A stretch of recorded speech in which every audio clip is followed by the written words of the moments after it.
maapealsete aastate jooksul oli Jeesusel mitmeid kohtumisi, mida evangeeliumid tõstavad esile. Selles episoodis vaatame 3 nendest, mis torkasid silma oma erilisusega. Osad Jeesuse kohtumised olid põgusad ja neid ei ole meile põhjalikumalt kirjeldatud, kuid kohtumisi teatud isikutega kirjeldab piibel ju üksikasjalikult. Me kõik, kes oleme usklikud Jeesusesse, kohtume temaga ja tema meiega. Mõni usklik on harjunud ütlema talle oma kiire palve ja seejärel jooksma edasi oma asjatoimetuste juurde. Tihti ongi meie kohtumised Jeesusega sellised, siuh-vilks. Tere Jeesus, kuidas läheb? Pean nüüd jooksma, sest mind juba oodatakse. Kuid Jeesus tahab meiega võtta aega ja rääkida, meid õpetada, meiega vestelda meie elu asjadest ja anda meile nõu. Sellist kohtumist suhtes nimetatakse kvaliteetajaks. Nii kohtas Jeesus inimesi, kellega ta soovis veeta aega kvaliteetaega. Osade juurde läks ta lausa öömajale, mis tähendas seda, et ta pühendas oma lühikesest teenimise ajast maa peal kellegile terve pika õhtu, et jagada ja olla osaduses ja jagada neid saladusi, mis Jumalal olid meeles. Mõelge, milline privileeg see oli mõnedel inimestel võõrustada Jumala poega oma katuse all. Teistega vestles Jeesus küll pikemalt, kuid selle eesmärk ei olnud osadus, vaid et tuua sellest vestlusest esile midagi üliolulist. Neile, kes läbi erinevate ajastute loevad evangeeliumi, nii-öelda õpetuslikud juhtumised.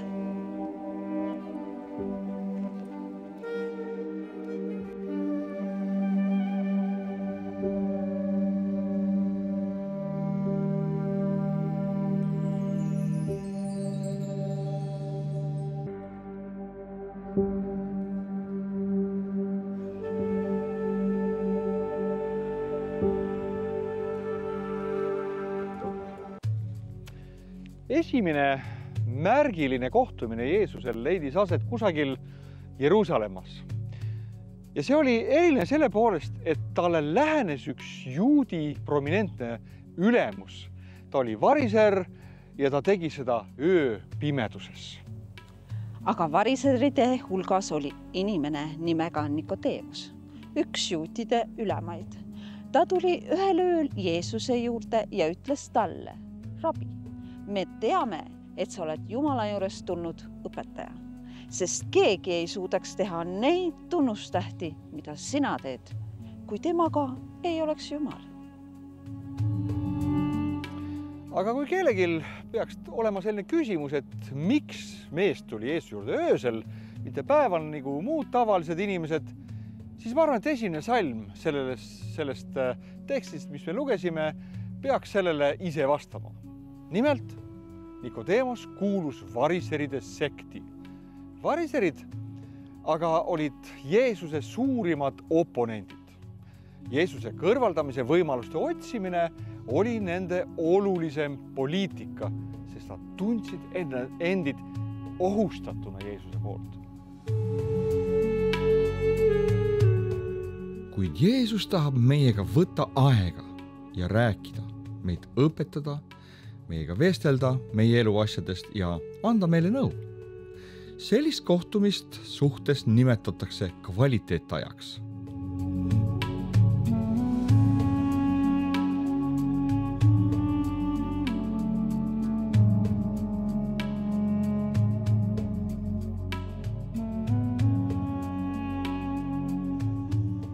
Oma vastusega Nikodemusele suunas Jeesus nende vestluse hoopiski teise suunda.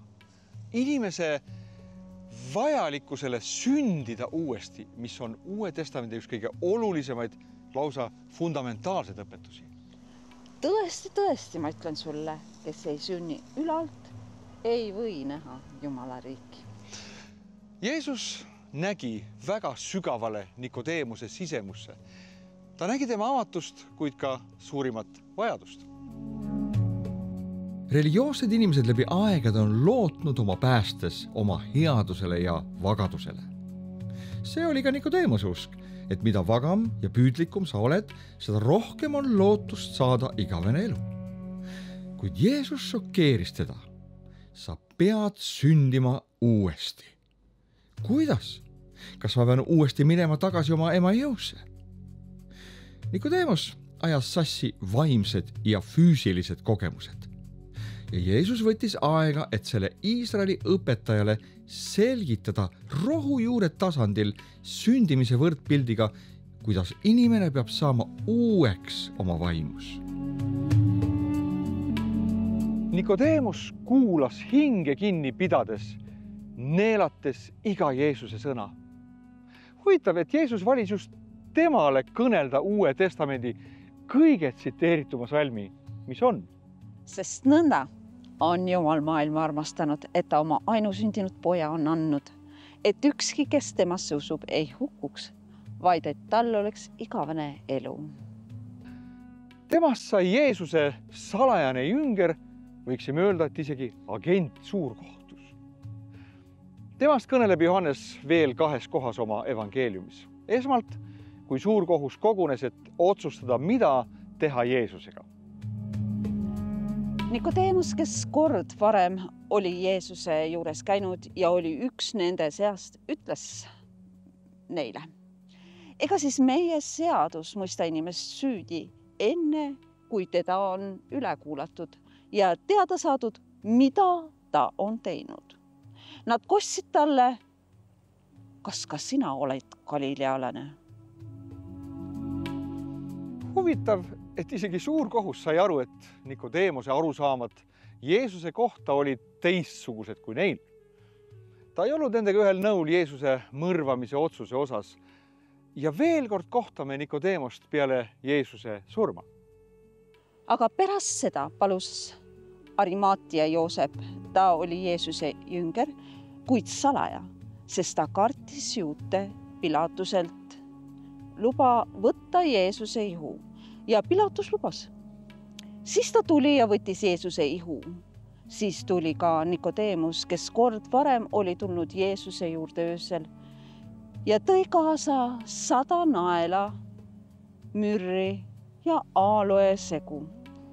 Siis nad võtsid Jeesuse ihu ja mähkisid ta surilinadesse koos lõhnarohtudega, nõnda nagu juutide matmisele kohane. Siin on see mees, kes oli kohtunud Jeesusega, kes koos Joosep Aritmaatiasega mähkisid Jeesuse ihu surilinasse ja võitsid teda Nikodeemose toodud kalli hinnalise salviga. Tema oli see, kes oli olnud Jeesusega lõpuni, kuni matmiseni. Nii radikaalselt oli saanud see mees muudetud Jeesusega kohtumisest.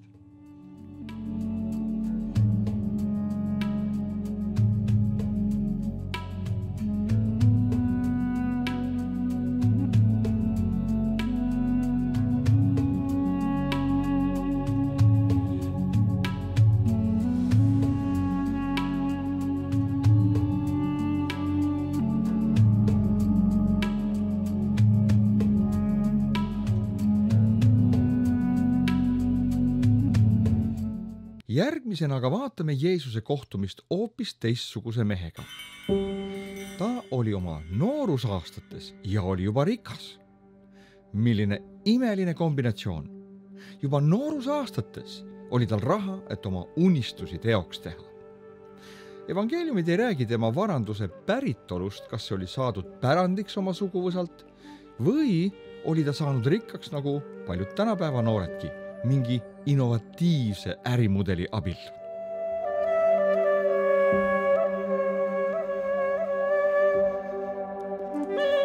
Ja kui ta läks teele, jooksis keegi ta juure, langes põlvili ta ette ning küsis temalt, hea õpetaja, mis ma pean tegema, et ma igavese elu päriksin?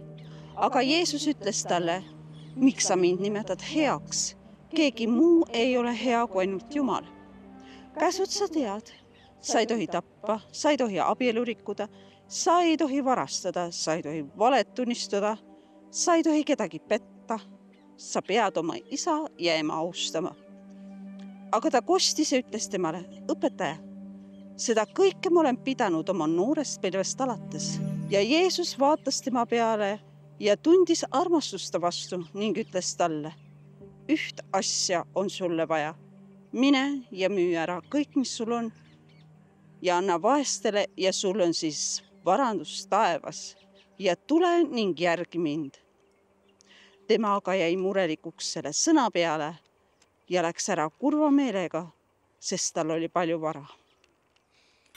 See kohtumine selle noormehega ei ole Jeesusel väga põhjalik, kuid me soovime seda siiski esile tuua, kuna see on väga kõnekas mis tahes ajastul.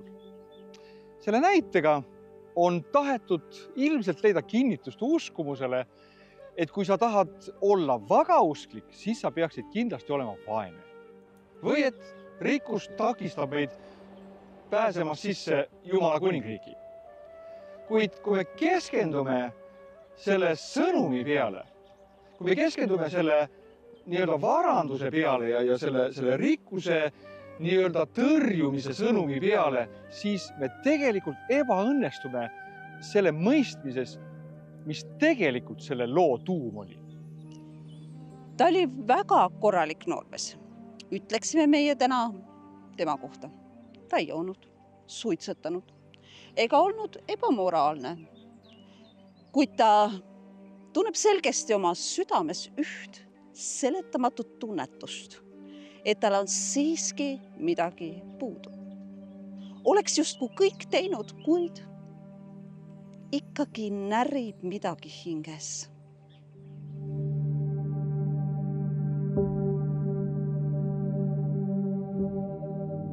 Jeesus mõistab, et tema ees seisab ühe väga sügava probleemiga noormees.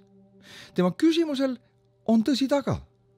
Jeesus vaatab läbitungiva pilguga väga sügavale temasse. Jumal näeb meie kõige sügavamaid probleeme, igatsusi, mida keegi teine ei või näha. Me vajame Jeesuse silmi, et aidata inimestel lahendada nende keerdküsimusi.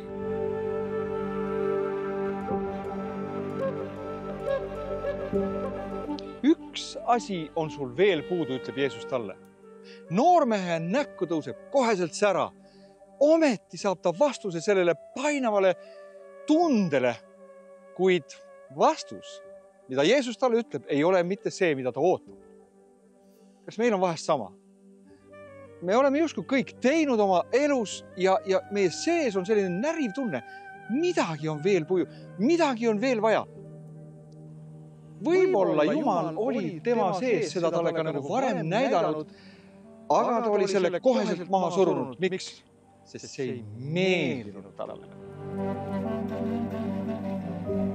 Tihti on need asjad, mida me veel tegema peaksime, just need, mida me kindlasti teha ei tahaks.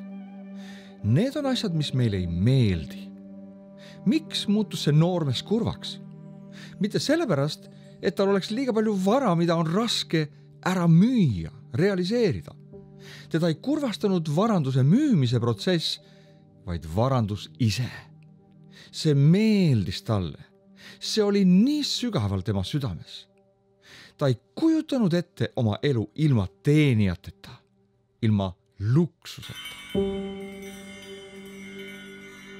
Jumalal ei ole midagi raha omamise vastu. Ta on ju loonud ise maailma rikkused. Ta juhatas Aadama juba alguses parima kulla ja varanduste leiukoha juurde. Me ei saa täita oma elu missionit ilma finantsideta. Jeesusel endal olid inimesed, kes tema teenistust rahaliselt toetasid. Kuid Jumal ei salli seda, kui raha hakkab meid omama, domineerima meie tegevust. See ongi ebajumala, mammona jumaluse teenistus.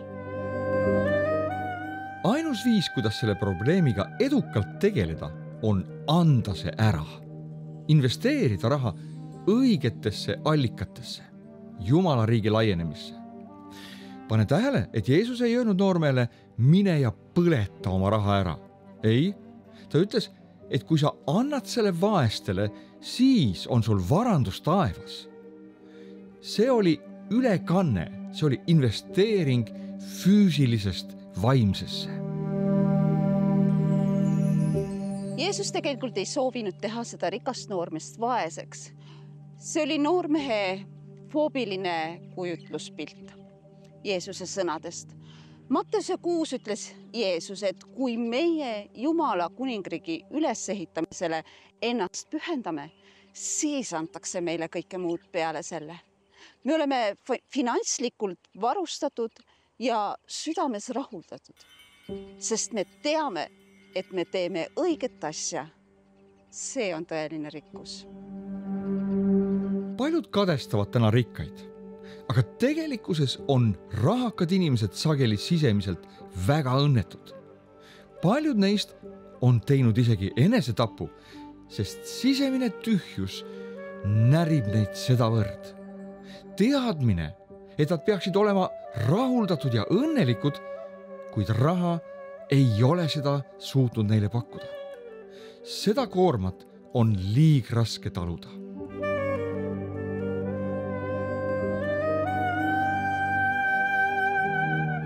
Aga kahjuks on selle loo lõpp kurva tooniga, sest oma kohtumisel Jeesusega ei sündinud selle inimese elus õiget otsust. Kuid meie jaoks on see kohtumine olnud ülimalt väärtuslik õppetund võltsrikkusest ja tõelisest rikkusest.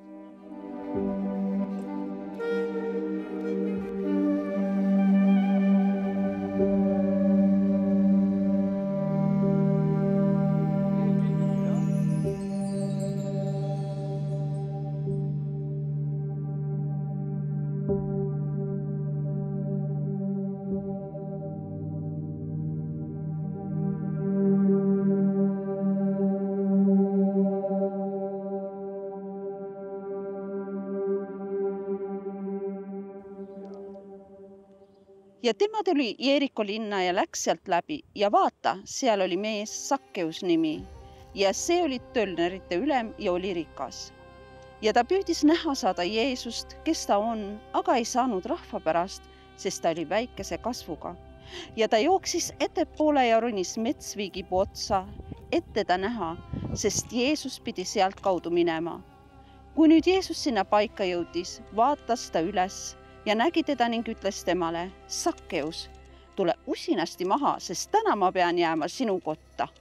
Ja ta tuli usinasti maha ja võttis teda vastu rõõmuga.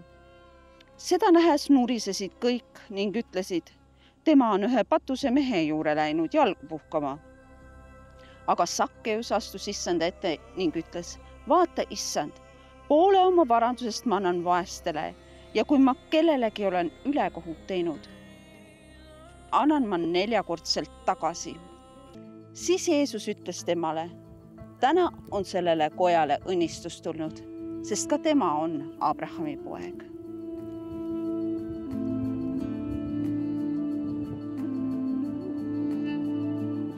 Jeesuse tee viis teda Jeerikost läbi.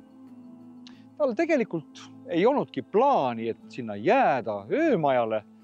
Ilmselt, kas ta oli tulemas Jeruusalemmast või oli sinna minemas, kuid üks kohtumine ühe väikese mehega muutis tema plaanid. Täna aga ei saaks Jeesus minna üldsegi Jeerikosse, kuna ta oli juut ja Jeeriko asub täna Palestiina omavalitsuse A-tsoonis, kuhu juutidel on sellise suure punase sildiga tähistatud piir, millest edasi nemad ei tohi minna, sellepärast, et see ei ole täna juutidele turvaline. Kuid siis ei olnud Jeeriko araablaste linn, vaid juutlik linn, mille ajalugu algab peale kuulsa Joosua vallutamisega ja pärast maa jaotamist kuulus see Benjamini soole.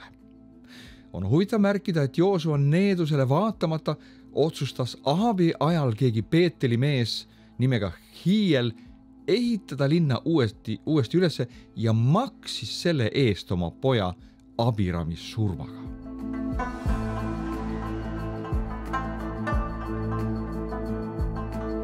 Jeesuse ajal oli Jeeriko õitsev linn. Siinne paik on hea elamiseks ja ettevõtluseks, sest siin on vett, mis voolab mägedest tulevatest allikatest, nagu näiteks Vadigilt. Siin läks otsetee Jeruusalemma, mille teekond kestis vaid pool päeva. Linna sisenedes kirjeldavad 3-4 evangelistist lugu pimeda mehega, kes istus Jeeriko tee ääres, kui Jeesus suure rahva hulga saatel linna sisenes. Suur rahva hulk ei olnud kõikjal Jeesuse ümber, oli Galileas, kui mitte näiteks Jeruusalemmas. See ilmestab, et siin võeti Jeesust hästi vastu. Kuid kui ta oli oma saatjaskonnaga jõudnud linna keskele, toimus tal üks päris märkimisväärne kohtumine. Jeesus peatub ühtäkki ja vaatab üles, kus puu otsas ripub üks väike mees.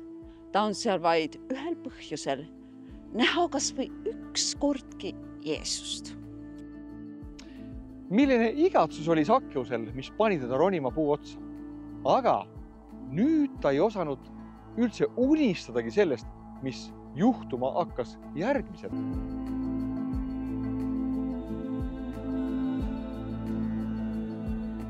Kuid see ei olnud juhus, et Jeesus peatus ja teda puu otsast alla kutsus.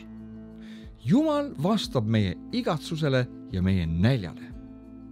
Jeesuse kodulinnas ei saanud ta teha midagi erilist, mitte sellepärast, et tema vägi oli seal kuidagi väiksem või tal puudus tahe teha imesid, vaid see oli nende uskmatu ükskõiksuse tõttu. See on põhjuseks ka täna, et me näeme nii vähe Jumala imesid ja väge liikumas endi keskel. Võime öelda, et Sakkeuse suur igatsus oli see, mis tõmbas Jeesuse tema juurde. Miks toimuvad täna suured tervenemise imed kusagil Aafrikas? Inimesed tulevad seal koosolekule tihti kõndides jalgsi läbi palavuse, sageli isegi kuni 3 päeva. Ja Jumal kohtab nende suurt nälga nendel koosolekutel, kus pimedad saavad nägijaks ja kurdid saavad kuuljaks. Sakkeus, tule usinasti alla, sest täna ma pean jääma sinu kotta. Usun, et Sakkeus üllatusest ja rõõmust lausa poolenisti kukkus puu otsast alla. Äkki valdas teda meeleparanduse laine. Ta tundis ennast süüdi inimeste ülekohtuses koorimises.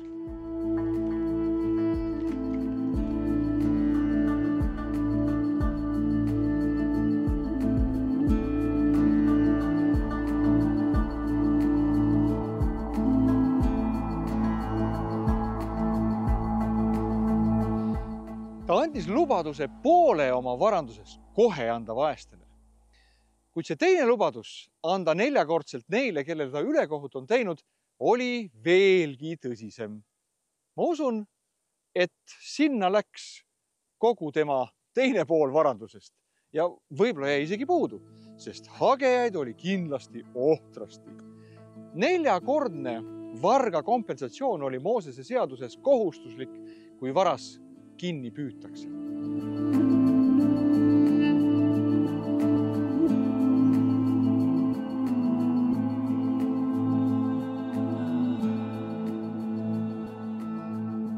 Peame mõistma, et tolleaegsed töölnerid ehk maksuamet oli okupatsioonilise Rooma võimu teenistuses.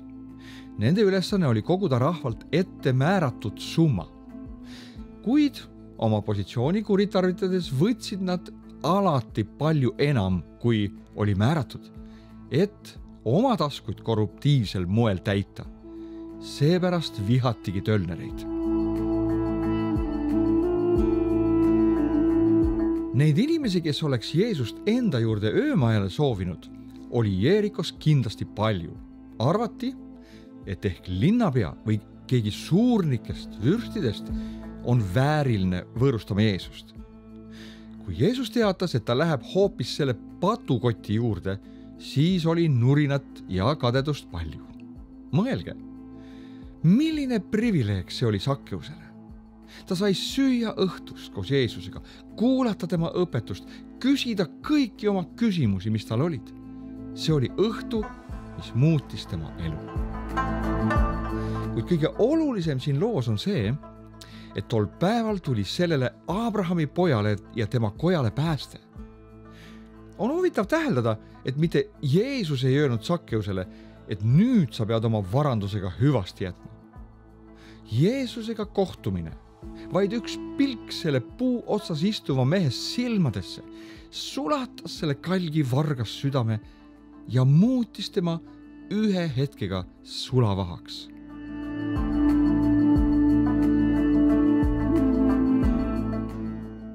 Tõeline kohtumine Jeesusega muudab neid, kelle süda on avatud ja siiras.